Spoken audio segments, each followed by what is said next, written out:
Hello students. Students, in today's class we are going to discuss another very important topic of modern Indian history and the topic is Jallianwala Bagh tragedy. इस topic में students हमें जो आगे सब topics discuss करेंगे वो topics होंगे कि जलियांवाला बाग को जलियांवाला बाग क्यों कहा जाता है। फर्स्ट टॉपिक तो ये डिस्कस करेंगे इसके अंदर why Jallianwala Bagh is known as Jallianwala. Second में हम डिस्कस करेंगे कि what actually happened on 13 April को ये इंसिडेंट हुआ था, ट्रेजेडिकल इंसिडेंट्स 1919 में। तो व्हाट एक्चुअली हैपेंड, हुआ क्या था एग्जैक्टली, वो हम लोग डिस्कस करेंगे। क्या इसके कॉजेस थे, क्या इसका इम्पैक्ट हुआ और इसके इफेक्ट्स क्या रहे, ये चीजें हम डिस्कस करेंगे। उसके साथ साथ स्टूडेंट्स को एक कंफ्यूजन और रहता है, वो जनरल डायर के ऊपर। एक्चुअली जनरल डायर नाम के दो लोग थे। वन वॉज जनरल जिसने यहाँ पर गोलियां चलवाई थी, उसके नाम की स्पेलिंग उसका फुल नेम था ब्रिगेडियर जनरल रेगिनॉल्ड डायर DYER। और जो दूसरा डायर है वो उसका नाम है Michael O'Dwyer DWYER। Michael O'Dwyer जो था he was the lieutenant governor of Punjab और जो रेगिनॉल्ड डायर था इसने वहां पर ऑर्डर दिया था गोलियां चलाने के लिए। तो एक तो स्टूडेंट्स को कंफ्यूजन रहता है कि डायर एक ही आदमी था, डायर दो थे। तो अभी हम उस कंफ्यूजन को भी डिस्कस करेंगे। देखिए students, first of all we discuss the introduction कि व्हाई जो इस टाइम 1919 का जो पीरियड था उसमें इंडिया में क्या चल रहा था। That was the time period of nationalism in India. राष्ट्रवाद का पीरियड था। इंडियंस के माइंड में कंप्लीटली पैट्रियोटिक फीलिंग्स आ चुकी थी, देशभक्ति की भावना थी और उनके माइंड में ये था कि why they are being ruled by the British people. हमारी कंट्री में हमारे ऊपर ब्रिटिश क्यों रूल कर रहे हैं और इनको यहाँ से कैसे भगाया जाए। ये एटमॉस्फेयर कंट्री के अंदर बना हुआ था और ब्रिटिश फोर्सफुली जबरदस्ती हाथ टिके हुए थे, हम लोगों को सप्रेस करके वो रूल कर रहे थे। तो वो हमें यहाँ जबरदस्ती टिके हुए थे और हम उन्हें यहाँ से जबरदस्ती भगाना चाह रहे थे। तो महात्मा गांधी का पीरियड भी चल रहा था ये, उसके साथ साथ कांग्रेस का पीरियड भी था, मॉडरेट्स का, और रिवोल्यूशनरीज जो गोला बारूद की भाषा बोलते थे उनका भी टाइम पीरियड चल रहा था। तो ये जो पीरियड था नेशनलिज्म का पीरियड इंडिया में इस टाइम चल रहा था। सेकेंडली, जैसे मैंने भी आपसे बोला कि इस एरिया को जलियांवाला बाग क्यों बोला जाता है, जो अमृतसर के अंदर लोकेटेड है, पंजाब की जो डिस्ट्रिक्ट अमृतसर है। तो जलियांवाला बाग इसको इसलिए बोला जाता है कि जो जलियांवाला बाग है, गार्डन बड़ा पार्क है वो, तो उसमें उसकी जो जमीन जो है उसके जो ऑनर थे उनका नाम था हिम्मत सिंह। और हिम्मत सिंह का जो विलेज था वो जाला विलेज था अमृतसर डिस्ट्रिक्ट के अंदर। Jala was the village from where the owner of this Jallianwala Bagh area belonged. तो हिम्मत सिंह का जो गांव था, विलेज था, वो जाला था और जाला से आकर उन्होंने इस एरिया को, इस जमीन को खरीदा था और वहां पर जो बाग डेवलप हुआ। तो that's why on the name of the Jala village this area got the name of Jallianwala Bagh. तो पहले तो ये आपको क्लियर हो गया कि क्यों इसको जलियांवाला बाग बोला जाता है। सेकेंडली, हम इसमें डिस्कस करेंगे कि जैसे मैंने भी आप लोगों को बताया कि 13 अप्रैल को ये इंसिडेंट हुआ था और 13 अप्रैल को 1919 में हुआ। ये इंसिडेंट इसलिए हुआ था कि वहां पर करीब 12,000 लोग इकट्ठे हुए थे और वो पीसफुल प्रोटेस्ट कर रहे थे, शांतिपूर्ण तरीके से अपना धरना प्रदर्शन कर रहे थे, पीसफुल प्रोटेस्ट वो कर रहे थे। क्योंकि 10 अप्रैल को पंजाब के अंदर दो इंपॉर्टेंट लीडर्स थे, डॉक्टर सैफुद्दीन किचलू और डॉक्टर सत्यपाल। उन लोगों को रॉलेट एक्ट के अंदर अरेस्ट कर लिया गया था। रॉलेट एक्ट क्या था उसको हम कॉजेज में डिस्कस करेंगे।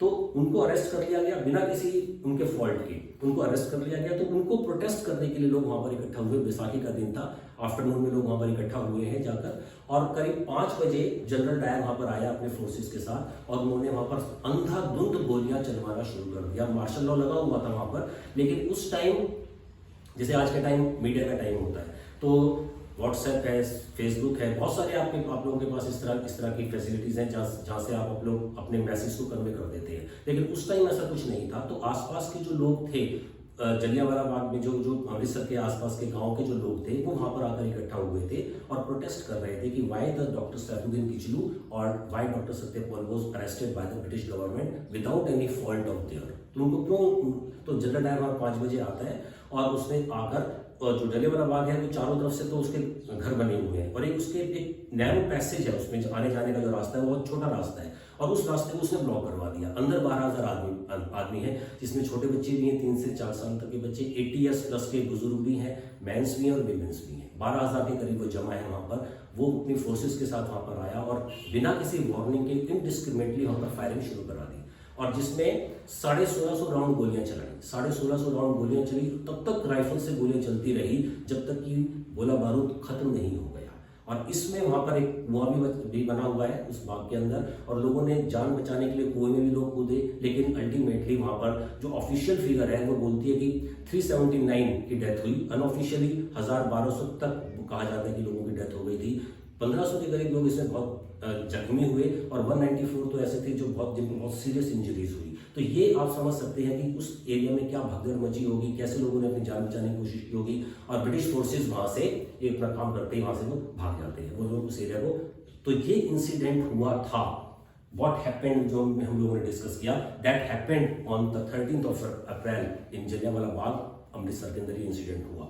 अब नेक्स्ट पॉइंट में इसके कॉजेस क्यों ये हुआ क्यों, तो जैसे हम लोगों ने डिस्कस किया कि रॉलेट एक्ट ब्रिटिश ने पास किया था, जिसमें उनके पास ये एक पावर आ गई थी उस एक्ट को पास करने से कि किसी को भी वो उठाकर जेल में डाल सकते हैं 2 साल तक के लिए, जिसमें ना अपील, ना दलील, ना वकील, कुछ भी नहीं होगा। आप अपना लॉयर नहीं कर सकते, अपनी साइड नहीं रख सकते, अपनी अपील भी नहीं कर सकते हैं। तो इसको ब्लैक एक्ट भी इसको बोला गया था, और उसमें डॉक्टर सैफुद्दीन किचलू और डॉक्टर सत्यपाल को जेल में डाल दिया गया था।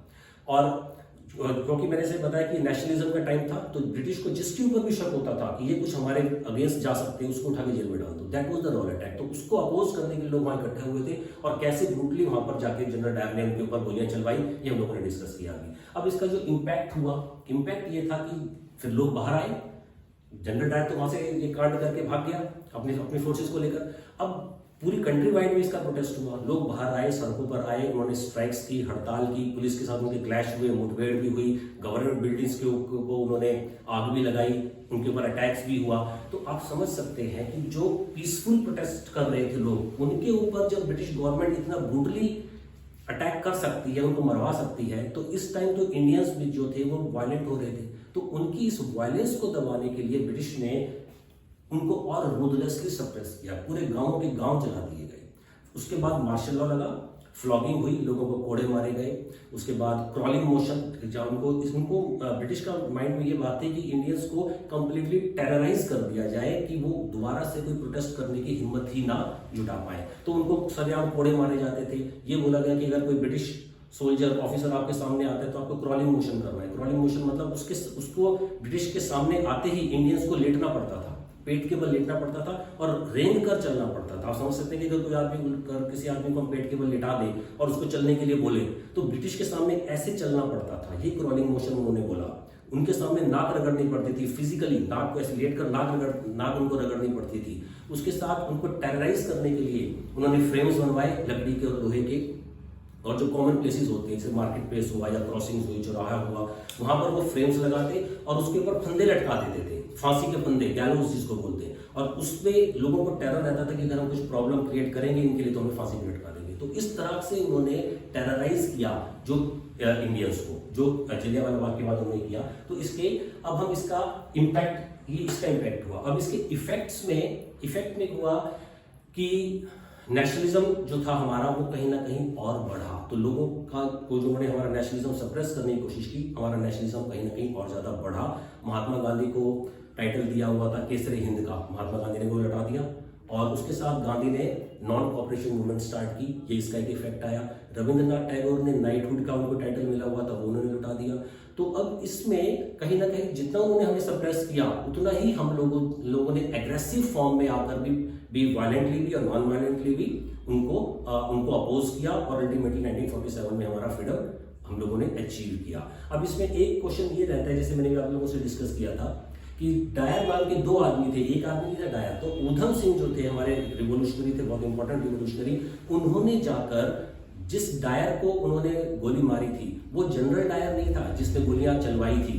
वो डायर तो 1927 में उसको स्ट्रोक हो गया था, माइंड उसके ब्रेन में ट्यूमर हो गया था, सेरेब्रल हेमरेज हुआ, उसकी वजह से उसकी डेथ हो गई थी 1927 में, जिसने गोलियां चलवाई थी। जो दूसरा डायर जो है जिसको माइकल ओडॉयर बोला जाता है, जिसकी स्पेलिंग DWYER है, उसको ऊधम सिंह ने जाकर 13 मार्च में 1940 में जाकर कैक्सटन हॉल है इसमें यूके के अंदर, वेस्टमिंस्टर हॉल लंदन में, वहां पर जाकर उसने उसको असेंबली में गोली मारी थी। तो दैट वाज, इस तरह से उसने अपना बदला भी पूरा किया था। वो बात अलग है कि बाद में ऊधम सिंह को भी फांसी दे दी गई थी। तो that was all about the Jallianwala Bagh tragedy. तो इसके अंदर प्रीलिम्स पॉइंट ऑफ व्यू से भी और मेंस पॉइंट ऑफ व्यू से भी क्वेश्चंस, इंपॉर्टेंट क्वेश्चंस बन जाते हैं। तो students, you like the video, share the video and subscribe the channel also. Okay students, thanks.